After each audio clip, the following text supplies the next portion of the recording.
Welcome, one and all, to this latest edition of the Future So Right podcast.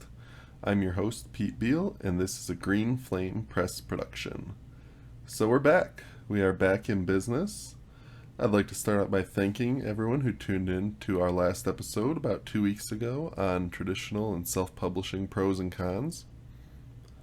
If you didn't manage to catch that episode, that must mean you're not subscribed. So why don't we go ahead and correct that? Simply scroll down, hit that subscribe button, ring the bell, and hammer down on that like button if you like writing related content. So I'm back at the microphone for the first time in about 3 weeks. I mentioned in the last episode I had some traveling I had to do recently, so I'd pre-recorded that episode quite a ways in advance and then scheduled it for the normal release date. So hopefully it doesn't take me too long to find my groove here at the microphone if I ever had one in the first place. I don't know about that. Either way, I hope you enjoy the content today. As always, I just want to mention that link down below you can find my website. And if you go to my website, there is an option where if you have a topic suggestion for this podcast or a question for me or just a comment you'd like to make, you can do so. Also, if you're interested in being a guest of the podcast, you can find that on the website as well. We'd love to have you. Love to have discussions about writing and writing-related things. So with that, sit back, relax, and enjoy the show. Thank you. So today's topic is going to be one that is not popular with writers, but I think will hopefully be very helpful to writers, and that is writer's block. I took the moment of silence there to give you a second to groan. But I think writer's block is a very important thing to talk about. And specifically, we're going to start off with some ways that you can hopefully prevent writer's block from occurring in the first place. But then we're going to get to a point where we're talking about ways to get past writer's block when it does occur. So let's start with what is writer's block? Just in case you're one of those very special people out there that somehow managed to avoid it all this time. Maybe you have no idea what I'm talking about. And if that's the case, I hate you. But all the same, hopefully this advice will come in handy whenever you do inevitably encounter it. Writer's block is a very broad term that essentially means a writer has reached a point in their story where they're having a hard time advancing. This can be due to a variety of reasons.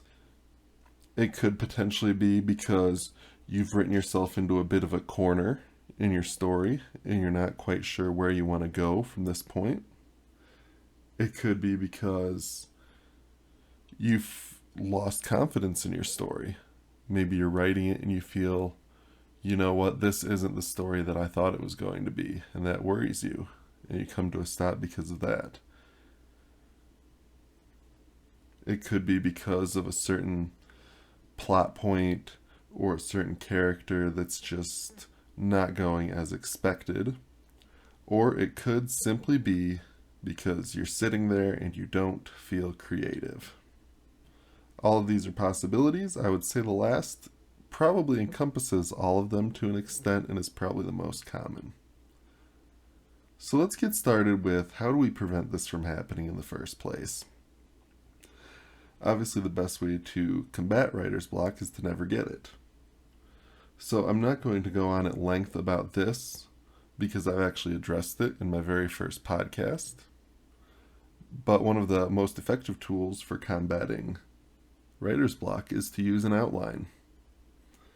If you're writing a longer story, an outline is going to be an invaluable tool of keeping all of your plot points straight, all of your characters straight, and it's going to hopefully prevent you from writing yourself into those corners we just mentioned, where your characters end up in a situation and you're not quite sure of how to get them out of it. Also, if you've determined the ending of your story before you've even begun, ideally you're going to be excited about this ending, right? You're going to be sitting there thinking to yourself, I can't wait to get to these last few chapters. These are going to be so fun to write. Or I can't wait to get to chapter 15 when this big scene that I've planned out happens. So you're going to have those things that you're looking forward to that are going to keep you moving forward. If you'd like to hear more of my thoughts on outlines, I'll link episode 1 down in the description below. Hopefully, anyone who's interested can check that out and hopefully glean something useful from it. And who knows, maybe you'll notice how far I've come as a podcast host from episode 1, or how far I haven't come. Another tool I'd like to discuss, or rather another method I'd like to discuss in terms of preventing writer's block, is writing to a schedule. Now, I understand that real life gets in the way.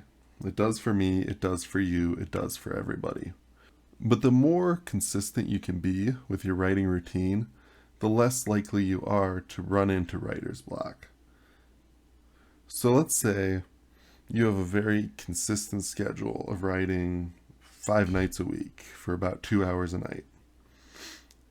And now all of a sudden you get out of that habit for 2 weeks, let's say. So what's going to happen when you come back is you're going to find you have to get yourself back in that creative mindset. And this is not necessarily an easy thing to do.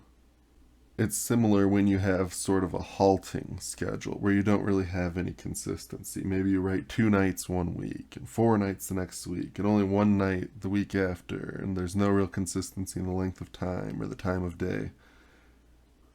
All of this starting and stopping is going to make it harder to keep yourself in that creative mindset. So I think it's important, especially on a first draft, to try to schedule yourself a somewhat consistent time frame for your writing. Keep yourself in that mindset. You know, if you're saying, I'm going to write every weeknight for 2 hours at this time, stick with that as much as humanly possible, because it's going to become second nature to you. You're going to sit down, okay, it's time to be creative now. It's going to come easier than if you just do it spur of the moment. Oh, I have 15 free minutes now. I'm going to go sit down and write. You're not going to get very far in those 15 minutes.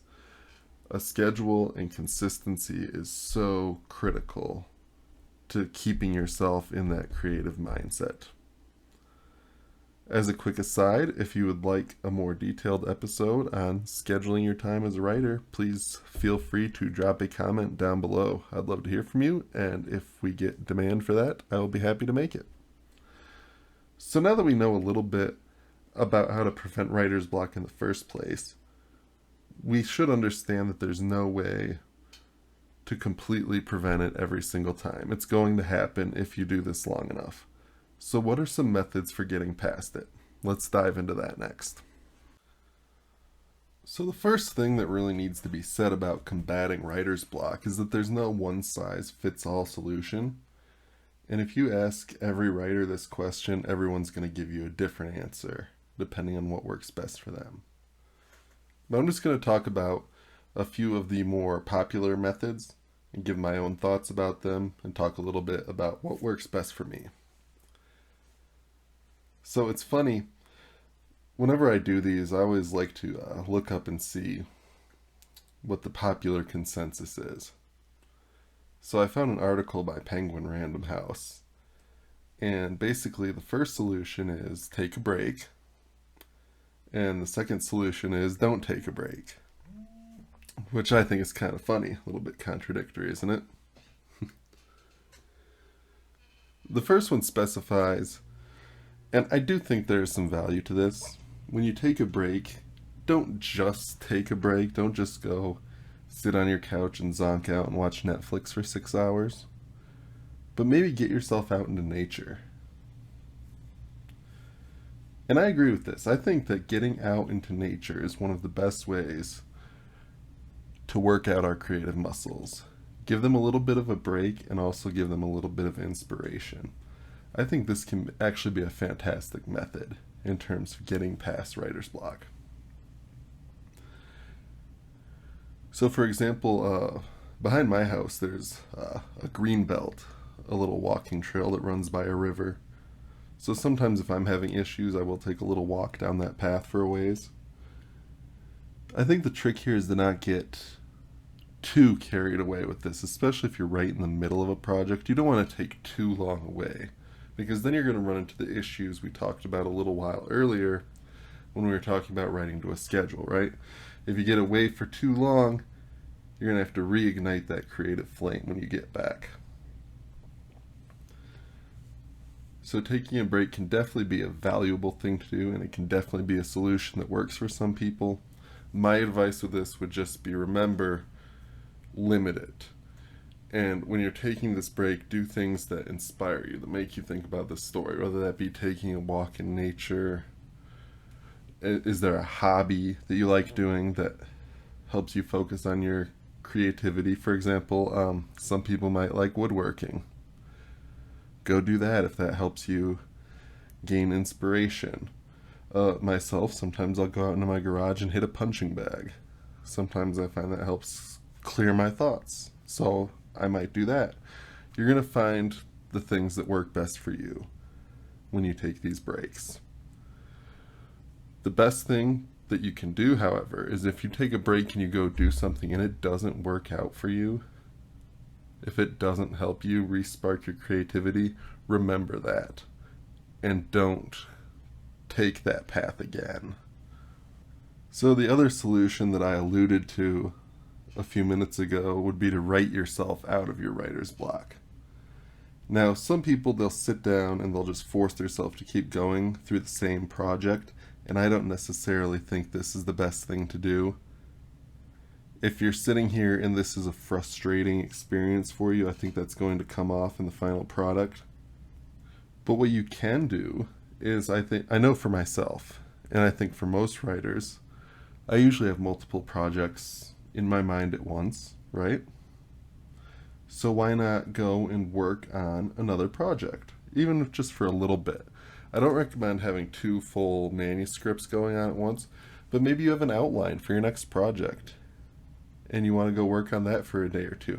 That way you're still in this creative mindset, and maybe you'll find inspiration in your next project that'll help you with your current project. I think this can definitely be a great tool. In general, anything you write, anytime you engage in the deliberate act of writing, I think is going to help you overcome writer's block, even if it's completely unrelated to your current project. Think of writing almost like exercise, right? Let's say you're doing a workout. Let's say you're doing a leg workout. It's leg day. You don't skip leg day. You're doing a leg day, and you feel great afterwards. Now, while that particular workout may not have helped your core or your upper body, it may very well help you continue to feel motivated to, say, go back to the gym next day and work on an additional muscle group the next day, right? And so I think it's a similar thought process with writing. So yes, overall, I would have to say that writing yourself out of it is a great piece of advice. Just don't force yourself to continue working on a project where you're stalled, because you're going to end up resenting that project, and that is going to come across in the final work. You don't want that. Another thing that I think you need to do when it comes to writer's block is try to identify if there's a reason you're getting this writer's block. Sometimes it's just our creative juices are running out at that moment. Sometimes there's an underlying reason. Have you not been sleeping well? This, for me at least, is one of the most common causes of my writer's block, is not sleeping well. So if I find that I'm getting blocked up and I realize I haven't been sleeping good in recent nights, I go to bed early. I try to sleep extra long. Maybe I put in a good 9 or 10 hours. Maybe I take a little melatonin to help get the job done. Whatever I can do to get some rest. And then when I wake up or when I sit down to work the next day with my mind rested and my body rested, my creativity feels a little bit recharged. I think lack of sleep is probably going to be one of the most common causes, especially for a newer writer, because if you're anything like me, You have a day job. You have lots of responsibilities in addition to your writing, and these can be exhausting. And these sap your energy, one thing after another after another. And by the time we sit down to work on our creative pursuits, we just have nothing left to give. So make sure you're getting plenty of rest and recognize if you have sleep block, as I would say.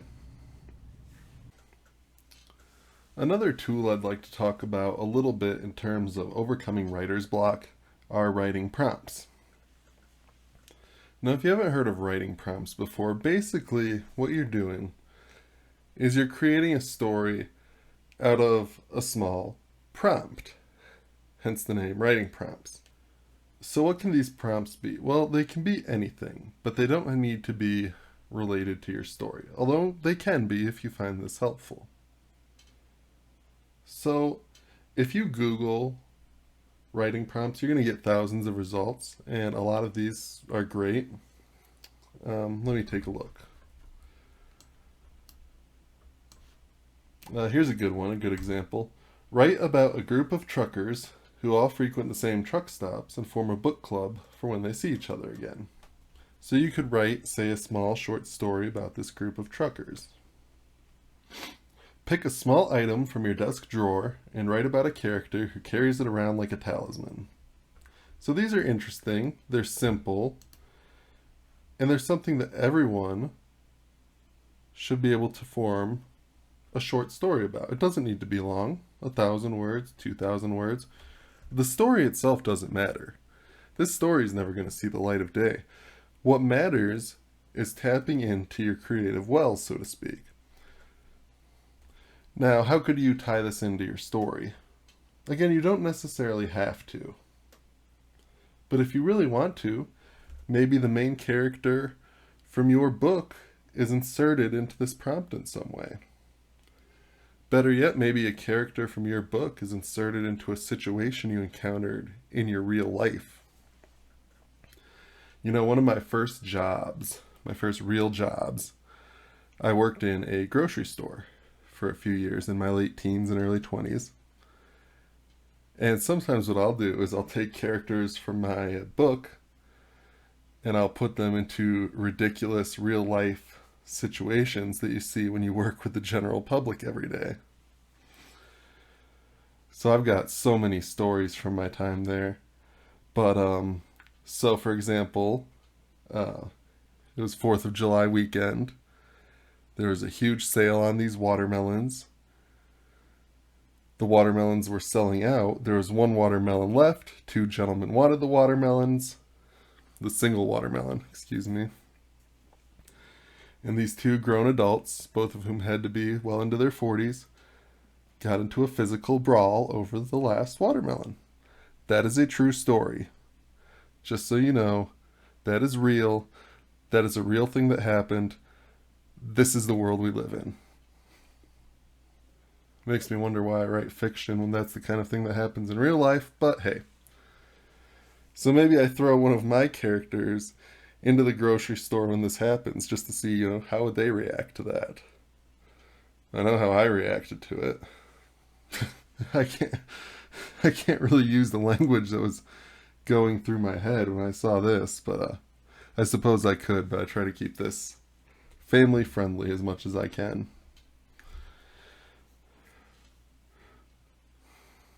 Let's see, what's another good story that I could throw a character into?